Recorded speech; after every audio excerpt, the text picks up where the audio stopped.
پچھلی ایپیسوڈ میں محمود غزنوی نے سومناتھ مندر فتح کرنے کے بعد منصورہ کے راستے ملتان اور پھر واپس غزنی پہنچ گئے۔ سومناتھ کی فتح ایسا واقعہ تھا جس نے دنیا بھر میں دھوم مچا دی۔ خلیفہ بغداد نے محمود غزنوی کو خط لکھا جس میں محمود غزنوی کو خراسان، ہندوستان، نیمروز اور خوارزم کا گورنر مقرر کیا گیا تھا اور انہیں یمن الملت، سیف الدولہ اور جمال الملت کے خطابات دیے گئے تھے۔ اس وقت محمود کی حکومت بے حد وسیع اور مستحکم ہو چکی تھی جس میں خراسان، تبرستان، پورا پنجاب، موجودہ افغانستان کا پورا علاقہ، اصفہان، ہمدان، مشرق میں گنگا کے کنارے، شمال میں دریائے اموتک اور جنوب میں ساحل بلوچستان کے علاقے شامل تھے۔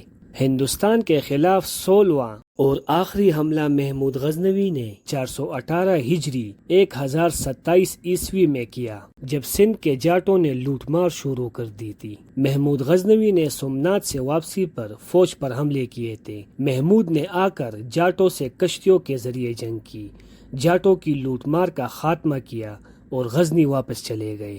اگلے سال محمود نے خراسان اور اس سے اگلے سال جرجیان میں بغاوتوں کو ختم کیا۔ ان 2 برسوں میں محمود غزنوی زیادہ تر بیمار رہے۔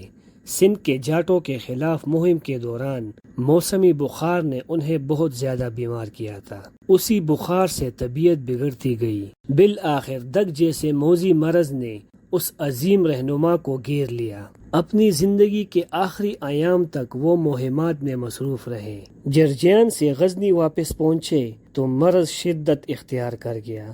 1 ہفتے تک بستر پر رہنے کے بعد اس عظیم سالار نے 23 ربیع الثانی 421 ہجری 30 اپریل 1030 عیسوی کو اپنے رب کے بلاوے پر لبیک کہا، جس نے اپنی زندگی دین اسلام کی سربلندی کے لیے وقف کر دی تھی۔ آپ کو غزنی میں سپرد خاک کیا گیا، یعنی غزنی میں دفن کر دیا گیا۔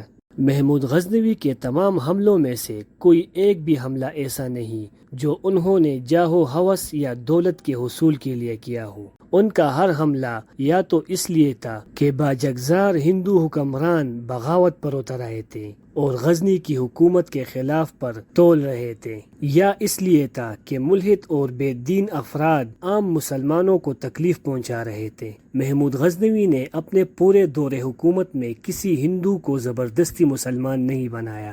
خراج ادا کرنے والے ہندو راجا جب بغاوت کرتے تھے تو محمود غزنوی ان کے خلاف کارروائی کرنے کے بعد انہیں معاف کر دیا کرتے تھے اور ان سے چھینا ہوا علاقہ انہی کو لوٹا دیا کرتے تھے۔ عفو درگزر کی یہ مثال دنیا کی تاریخ میں مشکل سے ملے گی۔ محمود غزنوی کے طرز عمل میں غیر مسلموں سے رواداری کا اعلیٰ نمونہ موجود ہے۔ انہوں نے پورے برصغیر میں صرف چند مندروں کو مسمار یعنی ختم کیا جو ان کے خیال میں مسلمانوں کے خلاف سازشوں کے مراکز تھے، ورنہ برصغیر کے طول و عرض میں ہزاروں مندر موجود تھے اور محمود چاہتے تو ان سب کو زمین دوز کر سکتے تھے، لیکن محمود نے ان مندروں کو ویسے ہی رہنے دیا اور ہندوؤں کو آزادی دی کہ وہ اپنی مذہبی رسوم و عبادات انجام دے سکتے ہیں۔ ان کے اس حسن سلوک نے دلوں کو مسخر کر لیا تھا۔ محمود غزنوی کی برصغیر آمد اس خطے کے لیے اسلام کا حیات افزا پیغام لے کر آئی۔